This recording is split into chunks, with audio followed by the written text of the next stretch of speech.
Saya datang ke kampung, katanya di situ, ini kan pemilihan saya NTB, Ya, NTB NTB 1, ya. daerah Sumbawa, ada Ya. Bima di situ. Itu kan garis keras semua. Ya. Garis keras ini benar-benar garis keras. Saya datang. Kenapa kau nggak milih Prabowo? Katanya. Dia gabung sama Pak Jokowi. Maksudnya gimana?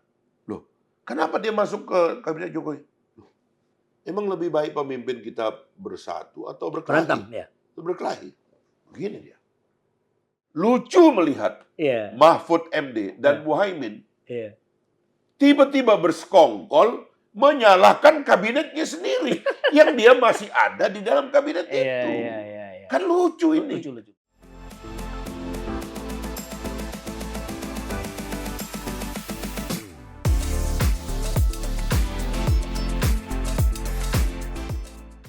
Sobat Pandangnya, kali ini saya mengundang kembali sobat lama saya yang pernah sudah saya undang. Kenapa saya undang? Karena banyak sekali komentar ya yang memberikan ya pendapat lah dan semua positif kebanyakan ya. Nah, sebagai juru bicara TKN Prabowo Gibran yang sebentar lagi ini sudah mau selesai masa kampanye ya sampai tanggal 10 Februari, kurang lebih ya di bawah 20 hari dan sekitar 25 hari lagi menuju pemilu ya, pencoblosan. Nah, tentu beliau ini udah kemana-mana ya, udah berjalan kemana-mana ke daerah-daerah. Tentu saja banyak perkembangan ya yang sudah terjadi selama 1 bulan, kurang lebih 1 bulan lah saya undang beliau ini. Nah, jadi saya akan sapa dulu sobat saya ini, Bung Fahri Hamzah.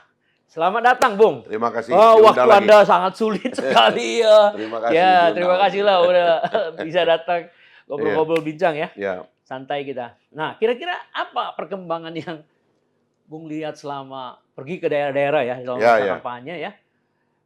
Beberapa lembaga survei tidak ada satupun yang memberikan semacam kesan bahwa elektabilitas Prabowo Gibran itu tidak naik. Tidak ada satupun.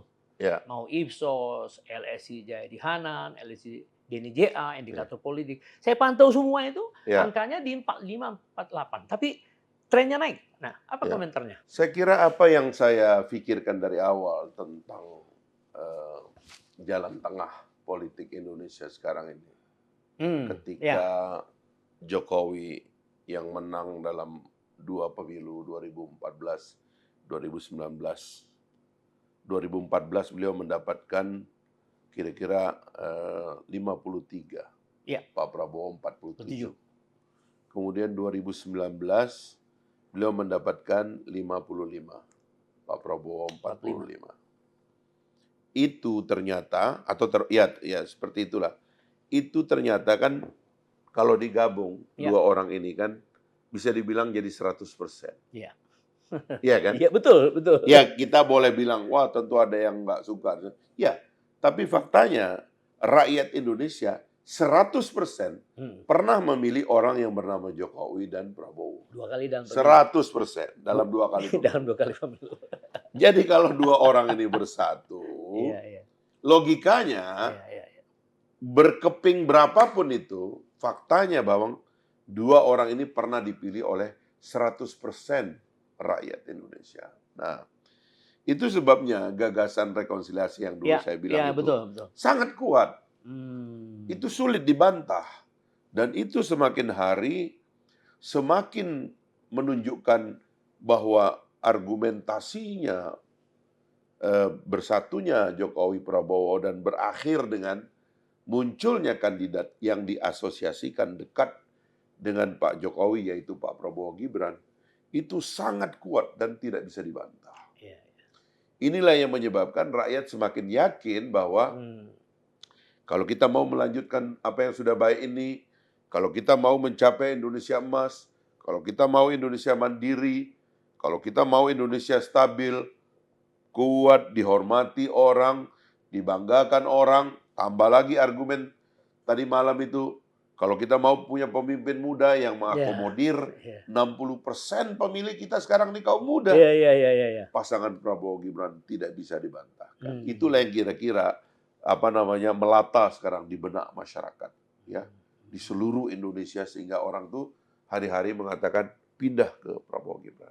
Dan tentu saja perkembangan dari waktu saya undang Bung Ya, sampai hari ini itulah yang Bung rekam di ini ya di lapangan ya. itu yang saya lihat di Iya lapangan iya itu, iya, termasuk perkembangan. dianggap ke basis-basis yang kanan dan kiri, ya kan yang saya katakan itu kanan itu adalah basis marah, kiri adalah basis kecewa.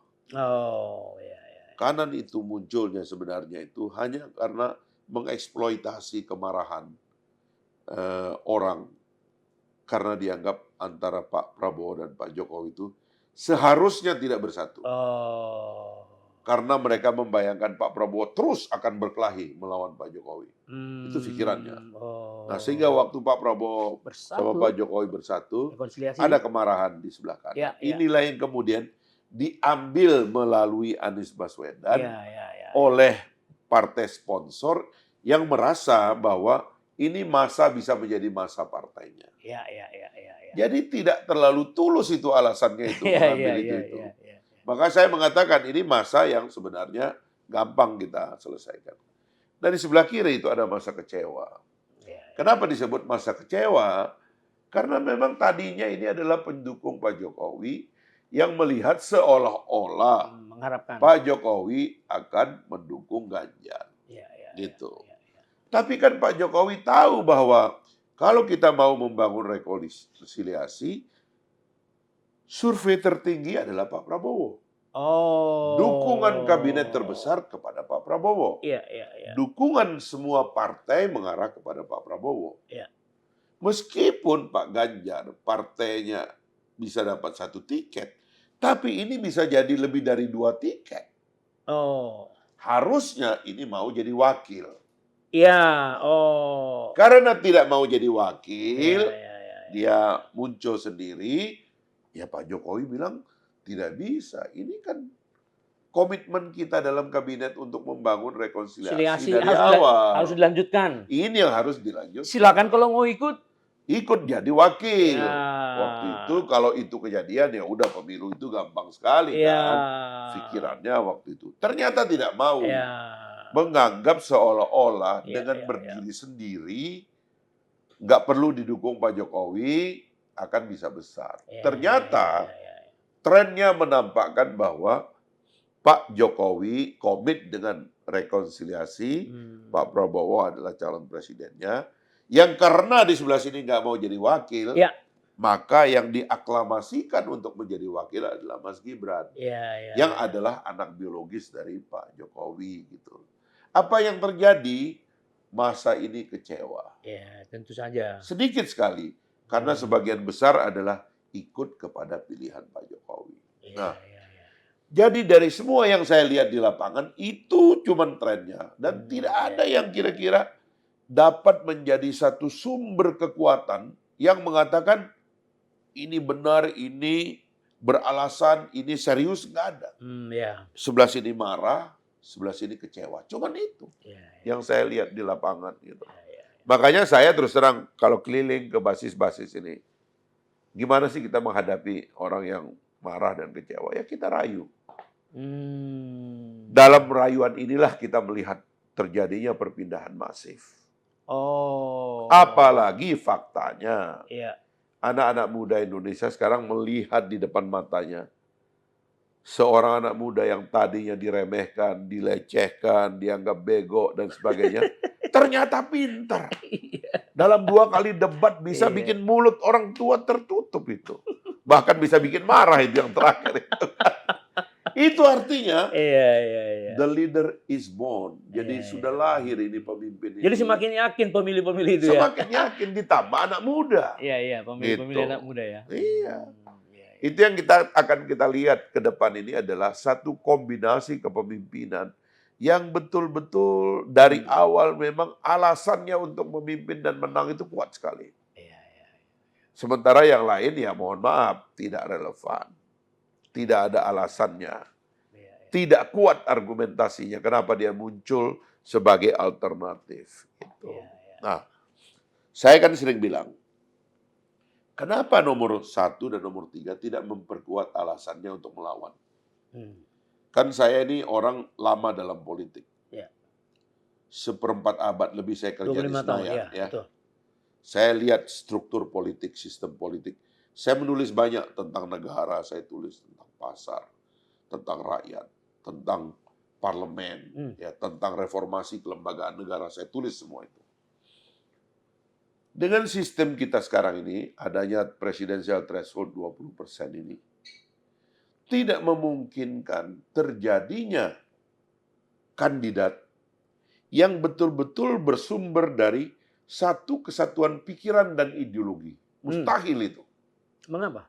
Karena dia adalah kumpulan kawin paksa di tengah jalan. Oh, ya. Sebelum terjadinya pertempuran, bagaimana pula ceritanya antara partai yang berada di dalam pemerintahan, Betul.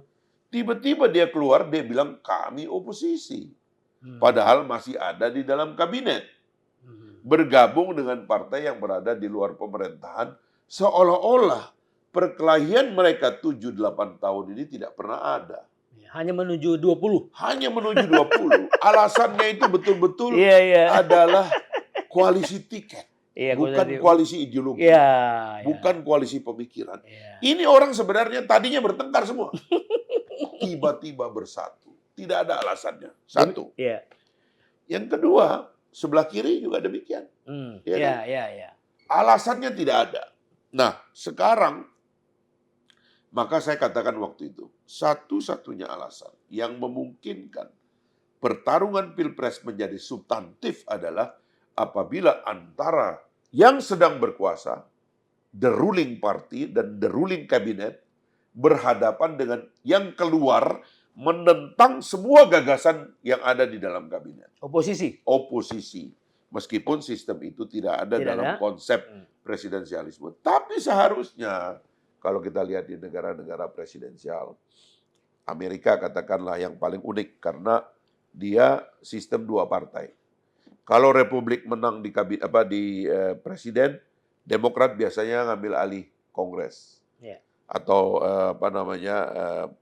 sebaliknya, kalau Republik menang Kongres, biasanya yang menang presiden adalah Demokrat. Sehingga antara kabinet dengan sebagai oposisi dengan Kongres itu betul-betul adalah lawan tanding yang luar biasa. Menarik bagi rakyat. Jelas diferensiasinya. Jelas diferensiasinya. Saya di dalam, kamu di luar. Ini tidak jelas.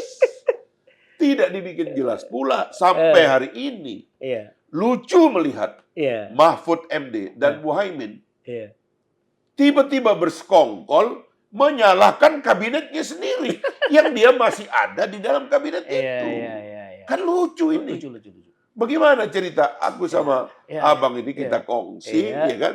Tiba-tiba kita duduk rapat maki-maki perusahaan kita. Berantem. Lu bagaimana? Iya. Nggak bisa begitu.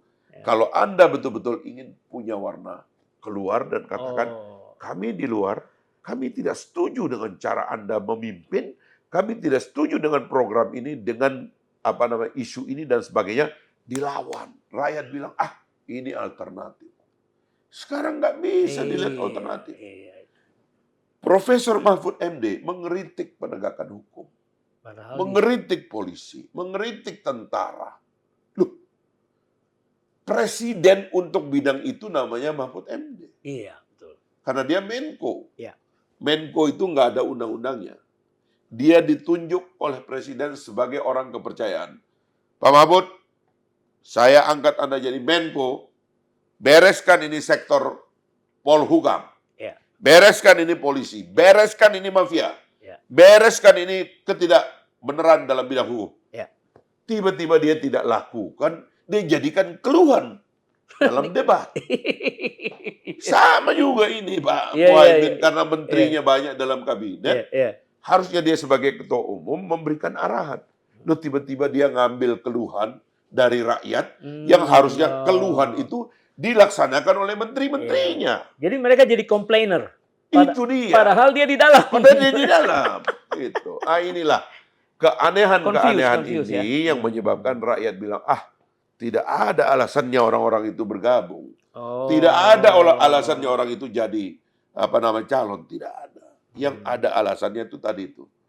Mereka yang sudah memimpin, Pak Jokowi yang mimpin, lalu mengatakan kami akan teruskan apa yang sudah bagus ini. Iya, iya. Dan kami akan terus berjalan sampai Indonesia Emas 2045.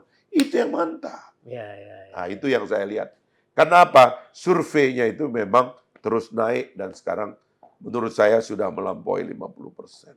Iya, jadi kalau saya bisa menyimak penjelasan Anda secara terstruktur dan sederhana sebenarnya bisa menggambarkan para pemirsa terhadap apa yang sedang terjadi. Iya, Ya, jadi kalaupun ada kejadian-kejadian yang melawan fakta misalnya, contoh, itu lebih banyak karena emosi dong kalau gitu. iya. Jadi misalnya gini, saya datang ke kampung, katanya di situ, ini kan pemilihan saya NTB, Ya, NTB NTB 1, ya.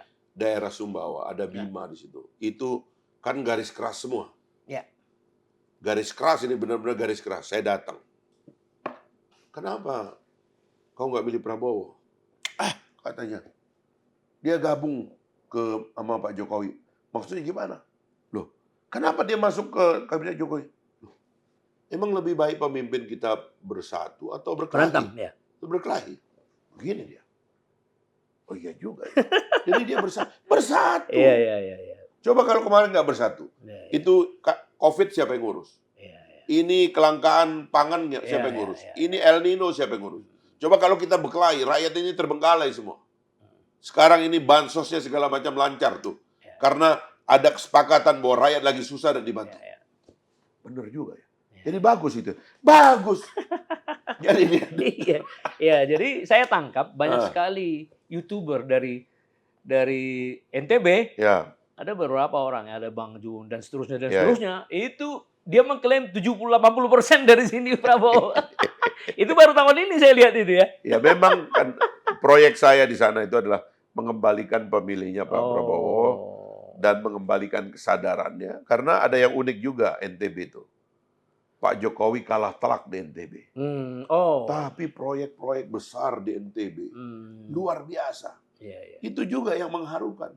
Iya, iya. Pak Jokowi ini di daerah-daerah dia kalah, Sumatera Barat, NTB, sampai detik-detik terakhir paling banyak dibantu Iya, melalui alokasi APBN. iya, iya. Itu kan luar biasa, tidak sembarangan itu. Iya, iya. Nah ini saya kira membalikkan banyak basis-basis yang sekarang ini kembali ke Pak Prabowo semuanya. Iya, tapi biasanya orang-orang yang keras itu sekali dia berbalik dengan alasan yang mampu diserap sama dia, itu Ya. jadi loyalis. Ya sama dengan Pak Prabowo. Iya, Kalau iya. lawan debatnya dia bilang benar, ya emang dia benar. Iya, iya. Kalau dia benar, kenapa saya salahkan? Iya, iya, Ada iya. gitu-gitu Iya, lah. iya, itu dia. Saya kira itu benar lah. Itu khas orang-orang Timur lah. Ya, kira-kira. Timur dan Sumatera, Pak. Ya, ya. Nah, Sumatera Barat juga begitu. Iya. Jadi sekali dia udah yakin, berbalik jadi Iya. loyalis gitu. Saya kira banyak sekarang ini Iya, iya, iya. yang melihat ngapain kita melayani kemarahan-kemarahan atau kekecewaan. Sudahlah sekarang ini ada dua pemimpin kita yang bertarung 2 kali. 100% pilihan kita kepada dia. Kalau dulu kita nggak pilih Pak Jokowi, berarti kita pilih Pak Prabowo. Iya, iya. Karena yang abstain sedikit sekali. Ternyata dua ini bergabung. Ya sudahlah. Iya, iya. Dia mau mengajak kita melihat masa depan Indonesia. Masa kita menikmati pemimpin kalau pergi itu jalannya nggak enak. Bung Karno jatuh tengah jalan, Ya. Pak Harto jatuh tengah jalan. Hubungannya jelek waktu transisi. Pak Habibie juga kasihan cuma setahun 7 bulan. Gus Dur juga demikian. Ibu Mega juga. Masa kita ini menikmati pemimpin kita berkelahi, padahal efeknya kerugian kita. Ini negara-negara yang merdeka belakangan dari kita. Malaysia, Vietnam, Korea Selatan, Taiwan, Singapura. Ini semua di belakang kita semua merdeka. Tiongkok. Kita merdeka duluan, tapi pendapatan per kapita kita jauh di bawah mereka. Iya, iya, iya. 1/10 dari Singapura, 1/7 dari Taiwan, 1/5 kali Korea Selatan, seperberapa itu China, 1/3, 1/4 Malaysia. Kita ini duluan merdeka, tapi karena kita berkelahi terus dan menikmati kalau sudah berkelahi itu.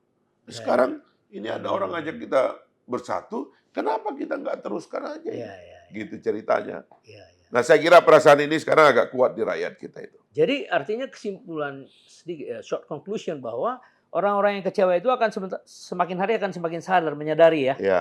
Jadi dia akan migrasi dong ya. Yang di sebelah kiri dan kanan ini tetap berusaha supaya kekecewaannya terus. Itu kan di tingkat elit. Ya. Ya, yang saya maksud di tingkat Oh, rakyat saya kira nggak akan percaya. Itu maksudnya gitu loh. Rakyat nggak mau percaya karena ini nggak ada alasannya. Ya, seperti Jadi- yang Anda jelaskan lah di NTB tadi kan. Setelah dia, hah? Oh iya ya. Iya. Jadi ini hanya suatu apa ya? Penjelasan ya. Dia harus bisa mengunyah apa yang terjadi kan. Yang selama ini dia nggak pernah nyangka Iya. ini ya. Presiden habis itu pergi lagi. Rekonsiliasi bagi dia itu belum ada sebuah Iya. pengalaman, Iya. ya kan? Begitu dijelaskan kan dia jadi mengerti gitu. Itu Kalau yang di tingkat elit ya mungkin ya bisa dikatakan tidak mewakili sama sekali di tingkat grassroots. Iya. Ada salah satu orang profesor dari Melbourne University Ya. mengatakan bahwa orang-orang intelek di Indonesia ini tidak punya sambungan infrastruktur sosial Ya. kepada mereka yang di bawah. Iya. Jadi sirkulasi antara pendapat mereka itu berputar-putar di antara mereka. Iya. Benar ya? Kira-kira banyak yang seperti itu. Makanya arus di bawah itu tidak bisa ditangkap dengan baik oleh yang di Iya, atas. betul. Yang di atas ini terus ingin mengeksploitasi kemarahan dan kekecewaan, tapi di bawah bilang enggak. Kita sekarang bergabung, bersatu, kita song-song Indonesia yang lebih tertata dan teratur. Iya, Bagaimana menjadi negara kuat itu? Bagaimana menjadi negara yang pendapatannya per kapitanya itu di atas 10.000? iya, iya. Karena kalau tidak di atas 10.000, terutama kalau di bawah 6.000, demokrasi kita rawan. Sebab penelitian mengatakan demokrasi yang membangga-banggakan kebebasan ini, apabila hasilnya pendapatan rakyatnya itu di bawah 6.000, kita ini baru 4.000 sekarang ini, ya. 4.000 US dollar per kapita, di bawah 6.000 itu rawan. Oh. Rawan pecah, rawan kacau, rawan perang sipil, rawan macam-macam. Jadi kita ini harus kejar di atas 10.000. Artinya apa? Ya. Rakyat makan, Iya, iya, iya. bergizi, Iya, iya. belajar banyak, pinter, sehat, Iya, iya. sehingga peradabannya naik. Iya, iya. Taulah artinya bagaimana hidup yang baik itu, bagaimana saling menghormati. Itu semua intinya adalah kita mesti keluar dari garis kemiskinan. Iya, iya, iya. Itu yang mau dikejar oleh Pak Prabowo. Dia bilang, nggak boleh kita biarkan orang bergizi itu ada di kelompok tertentu. Yang sekolah hebat, sekolah tinggi, belajar ke luar negeri, purang-purang jadi pemimpin bisnis, pemimpin politik, dan lain-lain. Dia bilang enggak. Yang harus bergizi seluruh rakyat. Maka kita intervensi makanannya. Iya, iya. Anak-anak SD, kita suruh makan siang, kasih susu, kasih telur. Kenapa? Supaya gizi ini sama. Iya, Saya iya, nih, iya, iya, Bang iya. Panagian, Iya. dari kampung, Iya, iya. di Sumbawa sana. Iya. Bener-bener dari kampung orang susah. Hmm. Nggak ada jalan, nggak ada mobil. Tapi dasar kita orang kampung, apa yang ada dari alam kita makan. Kita pergi mancing. Kita tangkap, unggas di hutan. Iya, iya. Rusa, menjangan kalau orang sana Iya, bilang. iya. Segala macam. Begitu saya masuk sekolah ke Jakarta, biasa-biasa aja orang Jakarta ini. Banyak yang bego-bego juga, kan kira-kira begitu. Orang kampung. Iya, iya, iya. Bagaimana kalau orang kampung ini gizinya diintervensi dari Ya, awal? oh itu ya. Itu Semua maunya. kan makin banyak yang sejajar, setara. Itulah demokrasi, Dan keadilan sosial. keadilan sosial. Itulah maunya Pak Prabowo. Iya, iya, ini iya, kira-kira. iya. Jadi concernnya kepada kesejahteraan ya sebenarnya. Iya. Target dari pembangunan ini ya. Nah kemudian kalau ada orang yang di elit, di kaum-kaum terpelajar mengatakan perlu ada pemakzulan Pak Jokowi, apa ini? Itu yang kita lihat ya. Di sini ada orang marah, di sini ada orang kecewa. Surveinya turun. Ini naik terus. Ya. Dengan apa lagi kita mesti marah? Kan mesti ada alasannya. Pakai apa lagi kita marah ya? Oh, iya, iya. Macam-macam itu Iya. cara marahnya itu. Iya, iya. Pemakzulan katanya. Iya. Apalagi itu banyak itu isu-isunya. Pokoknya semua dicari alasan. Tapi bottom line dari semua ini adalah kemarahan atau kekecewaan. Iya, iya. Anda jelaskan Tidak tadi. ada akalnya. Tidak Iya, ada iya. sehatnya. No. Bagaimana mau bilang pemakzulan Pak Jokowi? Sementara Pak Jokowi telah bersama-sama mereka hampir 10 tahun. Tidak ada masalah. Ya, selama ini. Tiba-tiba karena marah dan kecewa pemakzulan. Ya. Loh, kalau kita pakai nalar kan, argumen kan seharusnya sudah disusun dari awal. Iya. Dan harusnya punya sikap dari awal. Ya. Masa partai-partai yang sekarang masih bersama Pak Jokowi mau menjadi bagian dari kabinet yang akan dimakzulkan? Ya. Pasti tidak pakai akal itu, pasti pakai kemarahan. Nah, inilah yang menurut saya, sekali lagi, yang kita hadapi ini adalah kemarahan dan kekecewaan, bukan argumen. Bukan Jadi kita harus merayu mereka udah. kita rayu dia, terutama di bawah. Iya. Makanya Iya. kita ketemu rakyat, kita ngomong sama rakyat. Iya. Begitu kita ngomong, betul Pak ya. Iya. Saya bilang, gila nih mau pemimpin kita bersatu apa berkelahi? Bersatu Pak, ya itu. Contoh dari persatuan pemimpin. Kita ngomong di mana-mana gotong royong. Kita ngomong sama mana kerukunan. Pak Jokowi dan Pak Prabowo ngasih tunjuk. Ini loh rukun. Habis kita berantem, kita bersatu. Demi bangsa dan negara kita bersatu. Pemimpin-pemimpin kita dulu begitu.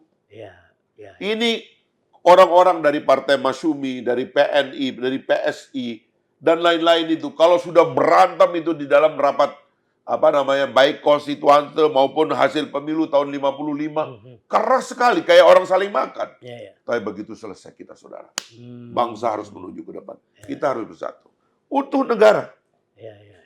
Masa kita biarkan ini kemarahan dan kekecewaan memimpin kita?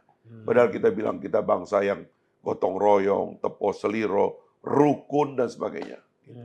Saya kira Pak Jokowi dan Pak Prabowo sudah nunjukin itu dan itu yang dibaca oleh rakyat sekarang ini. Dan itulah tugas Bung Fahri dengan teman-teman tuh menjelaskan kembali ke dapilnya masing-masing ya. Ya, kita jelaskan dan berhasil itu, ya. Karena dunianya belum aman. Iya dong, ya. Habis COVID, tidak ada orang yang tidak pakai masker di dunia ini. Jutaan manusia meninggal dunia. Bahkan yang banyak meninggal di negara-negara maju. Amerika dan Eropa salah satu tempat kematian terbesar. Masih kurang di Indonesia. Kita termasuk yang sedikit meninggal. Karena kekompakan pemimpin. Ada perang Rusia-Ukraina. Ini sumber energi dan pangan dunia. Yang kalau kita tidak hati-hati, pasokan pangan itu bisa nggak nyampe ke kita dan kita jadi punya masalah. Sekarang ada perang di Timur Tengah. Israel-Palestina. Ini juga punya efek kepada minyak. Karena Teluk adalah sumber minyak dunia. Gitu. Dunia ini nggak baik-baik saja. Jadi kita tetap perlu bersatu. Nah Pak Jokowi dan Pak Prabowo menyiapkan kendaraan bagi persatuan kita. Sebenarnya itu yang mau dikampanyekan tadinya kepada semua partai. Kan ini 100%. Kapal induknya utuh. Oke, kalau ada skoci keluar satu nggak apa-apa. Ternyata keluar 2. Tapi tetap itu masih kecil karena itu adalah lagi-lagi tidak rasional. Itu hanya kemarahan dan kekecewaan. Makanya kapal induk bangsa ini harus tetap melaju ke depan. Dan itu yang saya kira lihat sekarang ini. Jadi Bung Fahri menjelaskan sangat simpel ya, para pemirsa ya. Struktur dari apa yang terjadi pada dinamika politik sekarang sebenarnya ini masih dalam situasi yang oke. Asalkan ada orang-orang yang mau menjelaskan seperti ini dan merayu balik para intelek yang memberikan pikiran-pikiran yang tidak rasional ya. Toh nantinya juga akan terbukti tidak rasional juga pada waktunya ya. Terlalu mudah dijelaskan. Ya. Dan kepentingan dari Pak Prabowo dan Pak Jokowi yang sudah menonjol nih, tidak ada yang salah. Misalnya dia bilang, senjata kita apa sih menghadapi ekonomi dunia ini?